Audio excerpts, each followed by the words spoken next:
Let's jump over to the men's 15. This is the one that Gordon was most interested in. He's not here, so we'll talk about it like 7th on the rundown. But I was interested in this one too because it had everybody minus 3 guys.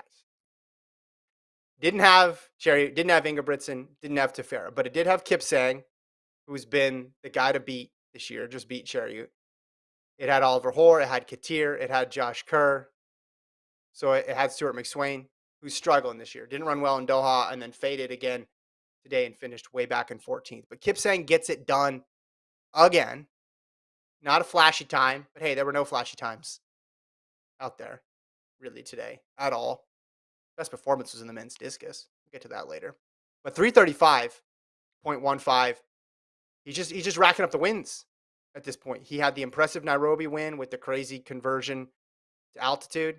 So I guess that's his best time, and that was an altitude conversion time. Even without the altitude conversion, it was fast. But on the Diamond League side of things, Doha wasn't crazy fast. This wasn't crazy fast.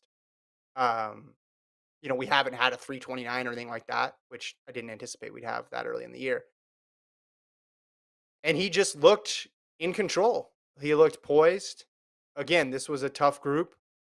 Kerr looked like he was going to get into the mix, but was pretty far back. And by the time he made a move, it looked like it was too late.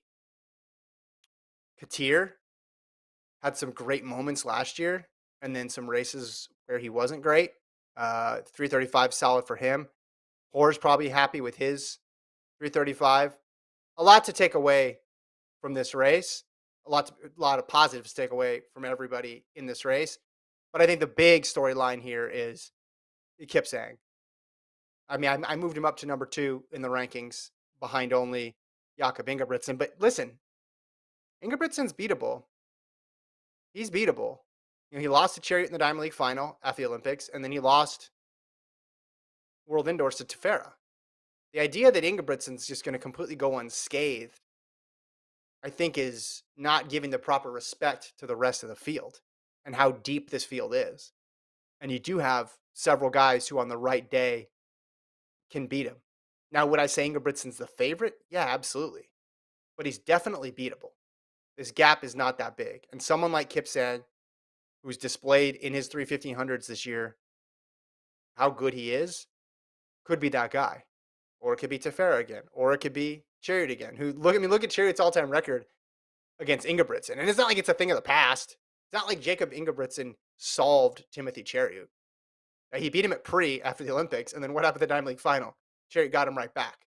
That's not settled. He didn't pass him, and then now that's all she wrote. Chariot is right there with him, and if Kipsang is with Chariot, that just tells me, hey, that's another guy that Jakob Ingebrigtsen is going to have to contend with. So he is on the rise. He's a guy to watch. He was good last year. He's even better this year. That's all I'll say about Timothy Chariot.